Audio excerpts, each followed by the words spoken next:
Hello guys! Good afternoon sa inyo lahat. Welcome sa aking YouTube channel, ang Kuya Mars TV 7588, a variety content.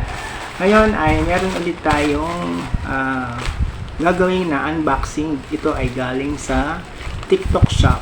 At ito po siya. Yan. Kaninang umaga lang siya dumating at ngayon natin siya bubuksan. So, wala naman tayong gunting pero ano ba gagawin natin? Ikakat muna natin ang video para kukuha tayo ng gunting. Yan.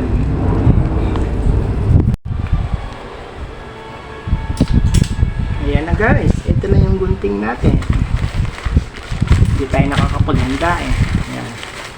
So guys, ito na yung ating gugupitin na natin yung plastic, ang bubble wrap. Ito nga pala ay dineliver ng Flash Express. In-order ko sa TikTok shop. Ito ay floor brush na gagamitin natin sa rooftop.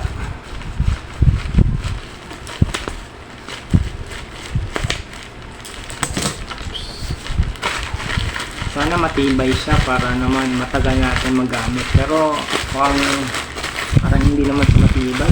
Parang nipis yung ano niya, oh. Yung bakal niya. Oh, ito siya, oh. Yan. Kasi pag titignan mo sa sa advertisement nila, parang ang ganda at parang ang tibay. Pero pagdating sa atin, tingnan nyo, manipis lang pala siya. Kaya yung makakapag-brush. Anyway, makikita nyo naman to kapag naglinis ulit ako doon sa rooftop. Kasi yung brush na ginagamit ko doon sa rooftop ay Kirana. So, ito siya. Ito yung brush niya. Tapos, meron siyang ganito. Yung pinaka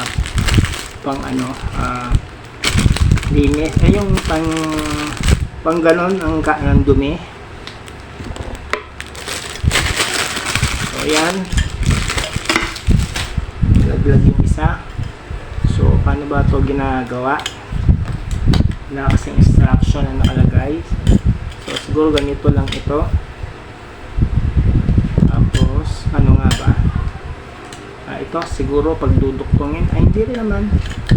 Ganun lang. Tapos, ganito lang. Yan. Para saan naman ito? Dito. Dito sa brush. Oh, ito nahulog. Paano lagay niyan? Ganito siguro, no? Yan.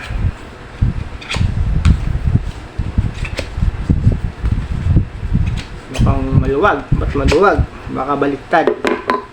Baka itong handle na to ay sa taas. Ito, dito. Yan. Sana naman matibay to. Para namang hindi matibay. Ayan.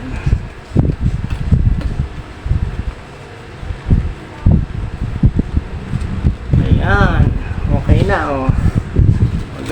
Ibabrush natin ganun din sa semento ng flooring natin, no?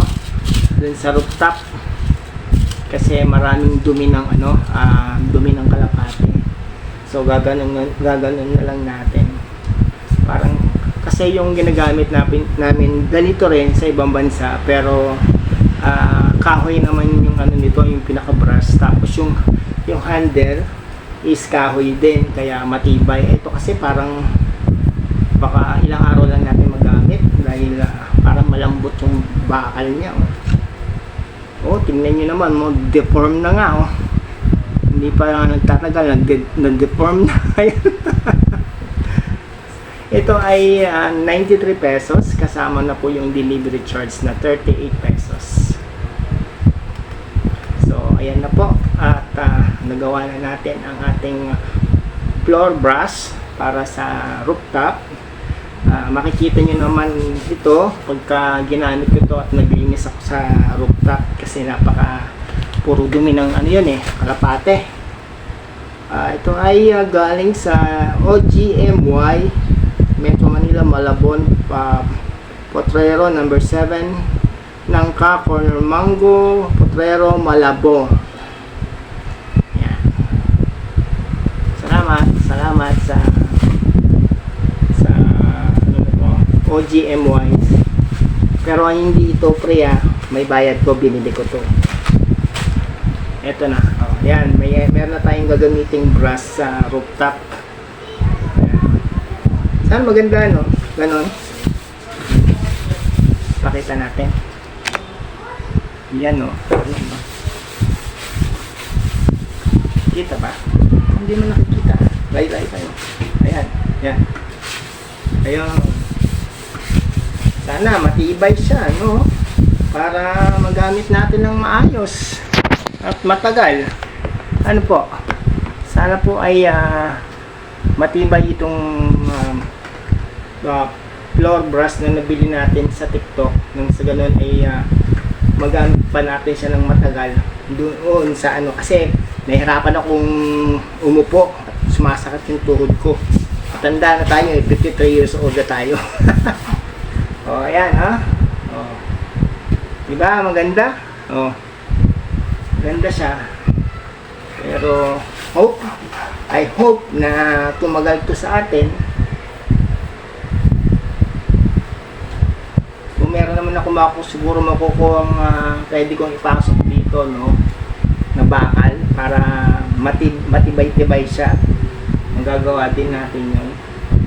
Pero meron akong nakitang bakal doon na pwede natin ipasok sa loob nito para maging matibay.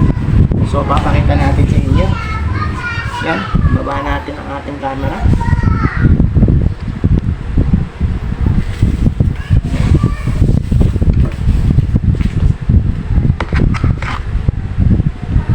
Ayun.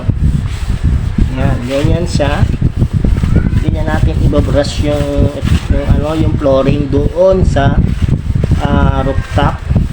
Pakita kaya tayo at pakita na natin, no? Pakita tayo doon sa rooftop. So, stop ulit natin. So, ayan guys, nakikita nyo naman ang daming dumi ng kalapate. Ayan. Sa try natin, subukan natin yung nabili nating floor brush.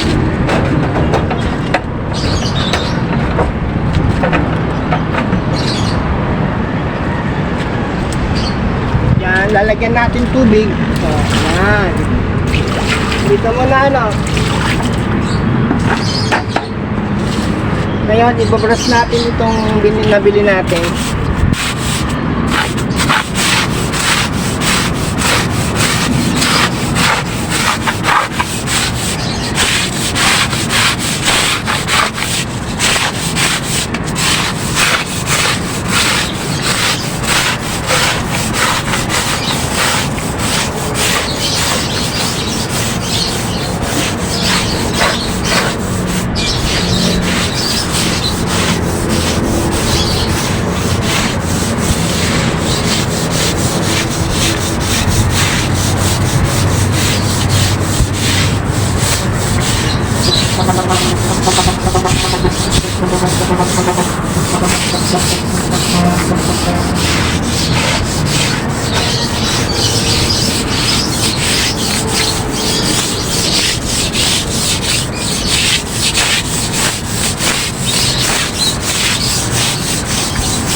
So ayan po guys, mukhang okay naman siya, pero kailangan lang pag gamit nito ay aalalay lang tayo para hindi siya madaling masira.